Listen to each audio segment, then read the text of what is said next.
नमस्कार।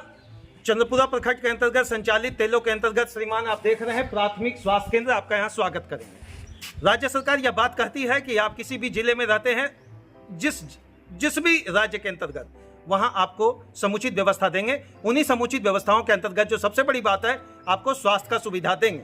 लेकिन यहाँ जो देखा जाता है, एक लंबे समय से 2014 से बात ये माना जा रहा कि यह प्राथमिक स्वास्थ्य केंद्र बनकर खड़ा हुआ। इससे पहले जो दुर्दशा है, व्योम टीवी के पेज पर हमेशा हम लोग लाइव सेगमेंट पेज से हम लोगों ने आवाज उठाया रटारी का घुटवे के पास में, और वह स्थिति आप देखें कि आज कहीं ना कहीं वो बनने को तैयार है। हालांकि माननीय विधायक जी को अभी हम आचार संहिता के स्थिति पर थैंक यू तो नहीं बोल सकते हैं, धन्यवाद तो नहीं दे सकते हैं, लेकिन एक चीज जरूर कहेंगे कि अगर कोई पॉजिटिव सिनेरियो किसी भी व्यक्ति या सामाजिक प्रतिनिधित्व के द्वारा किया जाता है तो हमें उसका धन्यवाद देना चाहिए। यहाँ की वास्तविक स्थिति है, ये आप श्रीमान जरूर देखें। हालांकि देखिए, एक बात कहा जाता है, किसी भी हॉस्पिटल अगर राज्य नजदीक है, किसी भी राज्य सरकार के अंतर्गत हॉस्पिटल में जो सबसे बड़ी समस्या है वह है डॉक्टरों की समस्या।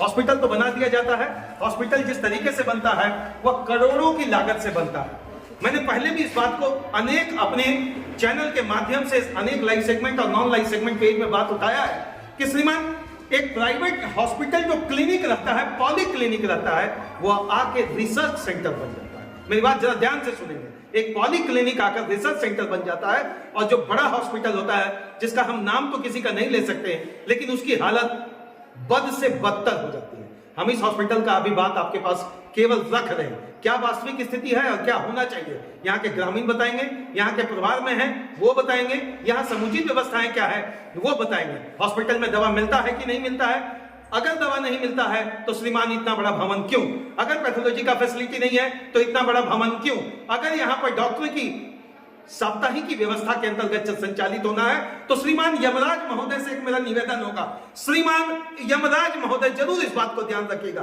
कि जब बीमार पड़े तो साप्ताहिक की बीमार पड़े। साप्ताहिक की बीमार पड़ने से एक चीज रहेगा, मां कसम खा के मंगलवार को बीमार पड़ना है तो सोमवार को पता कर लेंगे डॉक्टर कहां मिलेंगे या नहीं मिलेंगे। चलिए, इसी बात चीज को आपके रखने का कोशिश कर रहे हैं। तेलों का प्राथमिक, बहुत ऐसा कहा जाता है कि झारखंड का बहुत बड़ा प्रदेश का बहुत बड़ा पंचायत, कम से कम 3 से 4 पंचायत वाला क्षेत्र के अंतर्गत अगर भगवान भरोसे ही जीना है, अगर अल्लाह के भरोसे ही जीना है, अगर जीसस क्राइस्ट के भरोसे ही जीना है तो श्रीमान करोड़ों का भवन क्यों। मेरा किसी से कोई न दुश्मनी है, न लाग, न लपेट, न पक्ष, न विपक्ष। सदैव मैंने लाइव सेगमेंट और नॉन लाइव सेगमेंट पेज से व्योम टीवी पर यह आवाज उठाया है कि आम जनता को जो मूलभूत सुविधा मिलना चाहिए वो जरूर मिले, क्योंकि अगर वो नहीं मिलता है तो आवाज तो बनेगा। आवाज तो इसलिए बनेगा कि गरीब गुरुआ से संचालित या गांव है, गरीब गुरुआ के बोर्ड से संचालित गांव है, गरीब गुरुआ के कार्य प्रणाली से संचालित गांव है, लेकिन स्वास्थ्य के लिए जर्जर। हम लोग इसी अस्पताल के ओपीडी कक्ष के सामने खड़े हैं, कोशिश करेंगे डॉक्टर मैडम से परमिशन लें। अगर पॉसिबिलिटी हुआ, अगर लग रहा वो अधिक बिजी नहीं है तो ज़्यादा नहीं, 1.5 से 2 मिनट का हम लोग मैडम से जानकारी लेकर उनसे बात करने की कोशिश करेंगे। मैडम अंदर आ जाए क्या?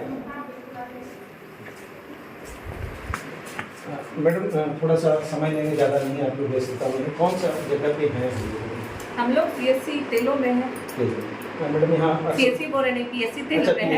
ये सीएससी नहीं। अच्छा, ये जानना चाहेंगे मैडम, क्या यहाँ पर डॉक्टर नियमित रूप से हैं, आते हैं? हाँ, जो हम लोगों को रोस्टर में दिया गया उस हिसाब से हम लोग यहाँ। रोस्टर मतलब ये मानते चले डॉक्टरों की कमी है जिसके कारण रोस्टर का कमी तो है। अच्छा, कौन सा प्रखंड के अंतर्गत ये मध्य पंचायत में है? पंचायत का, मध्य पंचायत नवाड़ी के अंदर। आप कितने दिन आते हैं यहाँ? तो मैं 2 दिन आती हूँ। किस दिन? शनिवार एंड बुधवार। अच्छा मैडम, किस तरह का पेशेंट जब आप आती हैं तो लगता है कि यहाँ एक तो प्रेग्नेंट आता है, नॉर्मल जैसे फीवर, उसके बाद से सर्दी खांसी आता है, और बैकेट का भी है, कभी डायरिया पेशेंट आ रहा है, कभी कभी। क्या सुविधाएं हैं मैडम इस मतलब पीएससी सेंटर पे? सुविधाएं वही है जो ड्रग्स दिया गया है, और जो ऐसे शुगर का जो जांच है, हीमोग्लोबिन, उसके बाद से तो मोटा मोटी बहुत ज़्यादा है तो यहाँ पर HIV का टेस्ट है। अच्छा, HIV जैसा टेस्ट। हाँ। अच्छा, दूसरा एक चीज़ जानेंगे, क्या पैथोलॉजी की व्यवस्था है? पैथोलॉजी का नहीं व्यवस्था है। और कितने बेड हैं, या बेड पर क्या मरीजों की भर्ती होती है रात में? 2 बेड है, और अगर ज़रूरत पड़ता है तो करते ही है, अगर रात को ऐसा कुछ प्रेगनेंसी आया तो होता ही है। अच्छा, बेसिक हम ये मान के चले कि प्रेगनेंसी से जुड़े हुए जो भी पेशेंट की वजह ज़्यादा है। तो दूसरा यहाँ भगवान भरोसे वाली बात आ जाती है कि दूसरे पेशेंट सर्दी खांसी बुखार वो कहाँ जाते हैं? वो तो ओपीडी में हम लोग देख ही लेते हैं, और अगर ज़रूरत पड़ता है तो फिर इससे हाई मतलब कि ज़्यादा कुछ ज़रूरत की होती है तो नवाडी रेफर करते हैं। एक बात CSC नवाडी मैडम, दवा को लेकर जानना चाहेंगे, किन किन सारी दवाएं आपके यहाँ उपलब्ध होती है? नियमित रूप से कम बेसी अलग मैटर है, हाँ। लेकिन जो कंटिन्यूटी के आधार पर बुखार की रहती है और सर्दी खांसी की रहती है, प्लस डायरिया का जो भी है उस डिलीवरी का टोटल है, आयरन कैल्शियम जो भी है, और फिर एंटीबायोटिक्स रहता ही आईवी में जो भी मतलब प्रेग्नेंट वुमेन को जरूरत है वो तो है ही। अच्छा, एक आम आदमी यहाँ के जो आसपास के लोग रह रहे हैं मैडम, उनसे क्या अपील करेंगे कि ये 2 दिन कम से कम, क्या मैं नाम पर 2 दिन नहीं 4 दिन यहाँ पर अच्छा। है। एक मैडम और आ रही है। अच्छा, वो भी आती है। तो उन लोगों से क्या अपील करेंगे कि कोई भी बीमारी हो तो यहाँ आए कि प्राइवेट क्लिनिक? नहीं, बिल्कुल हम तो आने बोलते हैं, क्योंकि हम लोग चाहेंगे कि हम लोग आए, इतने दूर से आते हैं तो कम से कम उन लोगों को देखेंगे ही, तो चाहेंगे कि आए पेशेंट। Thank you. बहुत बड़ी बात है जिस तरीके से मैडम ने बताया कि डिफाइन सिंपल वे में इन्होंने किया है। अब यहाँ समाज सेवी के रूप में गणेश जी मिले। गणेश जी, आप यहीं रहते हैं, थोड़ा इधर रहिए लाइट में। गणेश जी,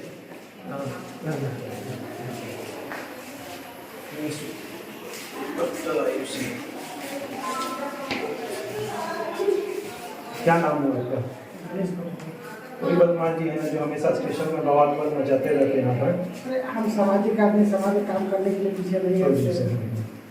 और रही स्टेशन की बात, तो जनता का जो मांग था कि हमारे पहले तेलो स्टेशन में गाड़ी रुकती थी और बंद कर दी थी कोरोना काल में, जिसको पुनः चालू करने हमने आंदोलन। तो हॉस्पिटल के लिए कभी मांग नहीं उठाया? हमने मांग भी उठाया था। जब 2018 में हमने पत्राचार भी किया था, जिसे हमारे माननीय स्वर्गीय जगन्नाथ बाबू थे, उन्होंने कहा था कि तेलों में डॉक्टर आएंगे। उसके बाद यहाँ पे 2008 के पहले एक MBBS डॉक्टर रहते थे जिनका नाम LP यादव था, और यहाँ ग्रामीण चिकित्सक, लेकिन रख रखाव के कारण और उनके ट्रांसफर प्रिंटर हो गया था, उनके बाद वो अपना बायोडाटा, उसके बाद कोई डॉक्टर नहीं आया। क्या जनसंख्या से घिरा हुआ है ये अस्पताल?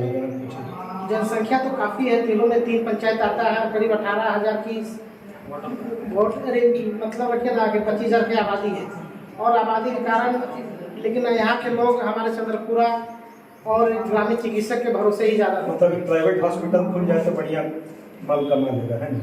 लोग तो आप खुद जाते हैं, पत्रकार महोदय है कि पॉलीक्लिनिक अभी रिसर्च क्लिनिक बन रहा है। आप निश्चितपुर अपने क्षेत्र में बागमारा में देखे होंगे, हमारे ग्रामीण चिकित्सा में देखे होंगे, रख रखाव हॉस्पिटल खुल भी रहा है। प्रतिदिन आदमी कहीं ना कहीं इलाज के दौरान मर भी जा रहा है। अच्छा, यहाँ क्या समस्या है? देखिए, सबसे तो दबे हुए मन से नहीं, हम आपके साथ कोई राजनीति नहीं करेंगे, किसी तरह की बात वाली बात नहीं है। यहाँ समस्या है, ये तो बात है। क्या समस्या है? आप ही के पूछे अगर सुनना चाहें। बिल्कुल, देखिए, ये ग्रामीण क्षेत्र है, और ग्रामीण क्षेत्र में परमानेंट 24 घंटा यहाँ चिकित्सा की व्यवस्था होना चाहिए, और लोगों को जानकारी होना चाहिए कि यहाँ डॉक्टर बैठे। हम जिस समय आप हमको पूछे तो उस समय हम जानते थे कि सप्ताह में 1 दिन डॉक्टर आती है, लेकिन जब यहाँ पे आए तो हर दिन एक डॉक्टर है। खुशी हुआ? खुशी, बिल्कुल खुशी हुआ, क्योंकि ग्रामीण जो लोग इलाज कराने के लिए जाते हैं यहाँ पे, हमारा CSC अभी भी चंद्रपुरा प्रखंड में ही आता है हमारा तेलू, लेकिन हमारा चंद्रपुर प्रखंड से स्वास्थ्य केंद्र नहीं है, और ये नावाडी के द्वारा ही संचालित होता है। तो मैं सबसे करोड़ों का भवन जब बनता है तो उससे पहले पायलट प्रोजेक्ट में ये बात इंगित होना चाहिए ना कि डॉक्टर आएंगे, ANM आएंगे, GNM आएंगे, पैथोलॉजिस्ट आएंगे, फार्मासिस्ट आएंगे, या बिल्कुल पहले भवन ही बना दिया जाता है उसके बाद सोचा जाता है? देखिए, बात है ऐसा नहीं है। बात है कि जनप्रतिनिधि भी जो लोग हैं और उम्मीद जगाते हैं कि भाई हमारे आपके तेलों में या कोई भी पंचायत में स्वास्थ्य केंद्र दे, लेकिन पहले तो हम उस पंचायत प्रतिनिधियों को भी कहना चाहता हूँ, क्योंकि पंचायत प्रतिनिधि आप एक जिम्मेवारी व्यक्ति है। आप अपनी पंचायत में जब समस्या दिखाइएगा तभी क्षेत्र का लोग आप यहाँ पे हमारे तेलों में 4 पंचायत समिति सदस्य है, 3 मुखिया है, और हमारा जिला परिषद भी क्षेत्र से आते हैं। लेकिन हम कहना चाहते हैं कि अगर आपकी बात नहीं सुनते हैं तो आप यहाँ भी धरना प्रदर्शन कर सकते हैं, पत्राचार कर सकते हैं। हमारे सबसे बड़ी समस्या है कि हमारे क्षेत्र में अगर माननीय मंत्री जी नहीं सुनते, हमारे सांसद मोदी जी भी थे। अच्छा, मंत्री जी नहीं सुनेंगे, बात मेरे समझ से थोड़ा बाहर का चीज है। आप ही के क्षेत्र के मंत्री जी रहे, वो अभी भी वर्तमान में मंत्री हैं, तो कहीं ना कहीं लगता है कि उनको भी थोड़ा आगे बढ़ाना चाहिए। देखिए, बात ऐसा नहीं, हमारे मंत्री जी भी काफ़ी इस क्षेत्र के लिए कुछ किए हुए, लेकिन उन्होंने हमेशा CS को पत्र लिखा, CS का दबाव डाले थे, लेकिन जब वो मंत्री बने तो उनका स्वास्थ्य बहुत खराब हो गया, और आज इस दुनिया में वो नहीं रहे। लेकिन उनका प्रयास था कि हम तेलों के लिए अथक प्रयास करें, लेकिन हमारे जो सांसद महोदय वो बिल्कुल क्षेत्र के लिए गंभीर नहीं है। JMM का आदमी नहीं, हम एक सामाजिक आदमी है। एक तरफ आप करवट लेके बोल रहे हैं, दूसरा करवट अगेंस्ट वाला बात आप करते हैं। नहीं, बात एक हम क्या बोले आपको कि क्षेत्र में आज जो हॉस्पिटल बना है ये स्वर्गीय जगन्नाथ बाबू का देन है। सांसद महोदय को पहचानते तो होंगे ना? देखिए मोबाइल में देखते हैं कि सांसद महोदय हैं, मोबाइल में जब चलता है ना, अभी 4G का जमाना है तो मोबाइल में देखते चेहरा पहचानते हैं। अच्छा, क्या कुछ सांसद महोदय की तरफ से किया जाना चाहिए? सांसद महोदय केंद्र लेवल के नेता होते हैं और चाहते तो पहले हमारे इसके पहले रविंद्र पांडे भी बने थे। और सांसद को देखने में है कि क्षेत्र में जो समस्या, सबसे बड़ी उपलब्धि हमारा तेलों बहुत सी समस्या है और समस्या इतनी है कि विकराल रूप ले रही है दिन पर दिन कि पंचायत के जिम्मेवारी आप आए होंगे, आप देखे होंगे आज जितने भी जल मीनार बन रहे हैं, हमारा 20 साल पहले हमारा जल मीनार बना हुआ था, आज उसी से हम लोग पानी पी रहे हैं और अब ग्रामीण क्षेत्र में अभी आते हैं। लेकिन सबसे पहले कि सांसद द्वारा एक अपील था कि कम से कम अपने मुद्दा से भी केंद्र के नेता थे तो यह स्वास्थ्य सिर्फ झारखंड की समस्या होंगे नहीं? हाँ, हमको लगता है कि 5 साल में तो 1-2 बार आए होंगे तो हम लोग चर्चा में आते हैं। चलिए, बहुत बहुत धन्यवाद। जिस तरीके से एक बात और जानना चाहेंगे मैडम, ये ओपीडी जहाँ एएनएम इधर बैठे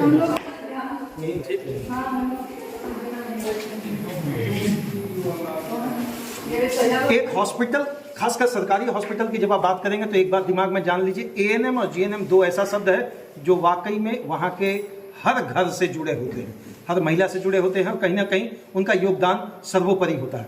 इतना कह देने से हम इनके पक्ष में नहीं बोल रहे, ये बात आप दिमाग से हटा दीजिएगा। हम ये जानना चाहते हैं कि हॉस्पिटल परिसर के अंतर्गत एएनएम जीएनएम का सैलरी होता है, उनका ड्यूटी होता है और डिप्यूटेशन प्रोसेस के माध्यम से उनको अपना काम करना पड़ता है। लेकिन बात आती है कि जब इनको सुविधा नहीं दीजिएगा तो ये करेंगे क्या? चलिए पहले इन्हीं की जबान से सुने कि क्या कुछ है। मैडम, मेरा नाम बीना कुमारी है। 2016 से हम यहाँ पे हैं। इनका पीएससी का प्रभाव में हम हैं अभी। आप लोग का ट्रांसफर नहीं होता मैडम? आपको क्या अभी तो ट्रांसफर नहीं हुआ था, लेकिन तेलों में ही सब सेंटर में पहले पोस्टिंग थे। उसके बाद ये बिल्डिंग बनने के बाद जो है कि विधायक जी जो यहाँ थे उनका हुआ कि नहीं, उनका चार्ज इनको यहाँ मिलना चाहिए, तो वो क्या सुविधा आपके यहाँ है? जैसा डॉक्टर मैडम बताई, हमको लगता है कि मरीज से सबसे ज्यादा इंटरेक्शन और संपर्क आप लोगों का होता होगा। क्या क्या सुविधा है यहाँ? सर हम लोग यहाँ 4 दिन जैसे डॉक्टर आती हैं, लेडीज डॉक्टर है, इसलिए हम लोग का लेडीज डॉक्टर आने से है कि हमारा डिलीवरी का जो है एक अच्छा टारगेट यहाँ चाहता है। मेरा एनसी बहुत अच्छा होता है। मेरे सैया सब भी है जो कि इच्छुक है कि डॉक्टर आती है तो पेशेंट को लाती है यहाँ पे।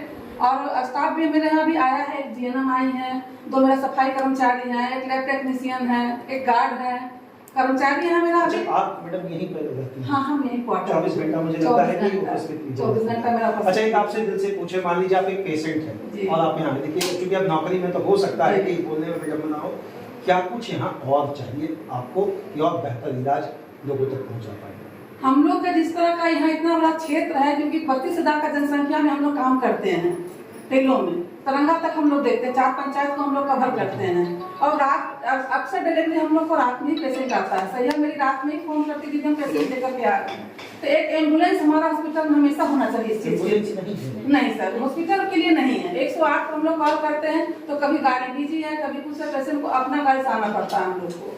अच्छा, आसपास का एनजीओ कोई संस्थान को गाड़ी डोनेट नहीं किया गया माननीय मंत्री या सांसद या किसी के द्वारा? नहीं सर, यहाँ नहीं है, यहाँ पे नहीं है, मेरा हॉस्पिटल के लिए नहीं है। की नाम हो दीदी? हमारा अंजलि देवी। का है हॉस्पिटल में आए थे? कब से? दवाई वही मिलो कि नहीं? अभी चेक करवाए, उम्मीद करते हैं। श्रीमान, एक चीज तय है, हॉस्पिटल में एम्बुलेंस नहीं है। अपना 2 चक्का है तो पीछे लगा लीजिए, शोले फिल्म में था ना, एक तो लगवा लीजिए बगल में, मजा आएगा। हॉस्पिटल में भवन है, हॉस्पिटल में डॉक्टर हैं, हॉस्पिटल में जांच है, हॉस्पिटल में एएनएम है, हॉस्पिटल में जीएनएम है। माँ कसम एक चीज़ नहीं है जिससे आप आइएगा, उसका नाम है एम्बुलेंस। 108 नंबर पर डायल किए, अगर यमराज सोए हुए होंगे तब तो बच गए, नहीं तो श्रीमान आपका। क्योंकि जिस तरीके से रोड का स्थिति हम देखें, जिस गली कूचे से निकलकर पेशेंट को अगर भीड़ ट्रैफिक से अगर लाना पड़ा, मुझे लगता है यह भी एक बहुत बड़ी चुनौती है। एक बात और कहेंगे, यहाँ पर संचालित सामाजिक संस्थान जितने भी एनजीओज चला रहे हैं, उनसे भी निवेदन करेंगे, माननीय किसी भी व्यक्ति के द्वारा, चाहे वो मंत्री हो, विधायक हो, सांसद हो, आचार संहिता के बाद जरूर एक आवेदन देकर, अनुशंसा करवाकर अपने ही आसपास के लोगों के लिए एक एम्बुलेंस जरूर आसपास कहीं खड़ा करें। बहुत बहुत धन्यवाद आप सभी से, एक ही मेरी कोशिश है। श्रीमान प्राथमिक स्वास्थ्य केंद्र तक ही सीमित नहीं हो, जिस तरह पॉलीक्लिनिक रिसर्च सेंटर बन सकता है, तो प्राथमिक स्वास्थ्य केंद्र के अंदर भी एक एम्बुलेंस का व्यवस्था, एक लैब टेक्नीशियन तो कह रहे हैं, लेकिन एक प्रॉपर पैथोलॉजी की व्यवस्था अगर हो जाए तो बहुत बड़ी बात है। धन्यवाद श्रीमान। अपने सहयोगी मनमीत महतो के साथ मैं तेलों की इज्जती में आपका स्वागत करता हूं। बस एक चीज चाहेंगे कि अगली बार जब हम लोग पहुंचे तो कम से कम एम्बुलेंस का घंटी बाहर जरूर दिखे। जय हिंद।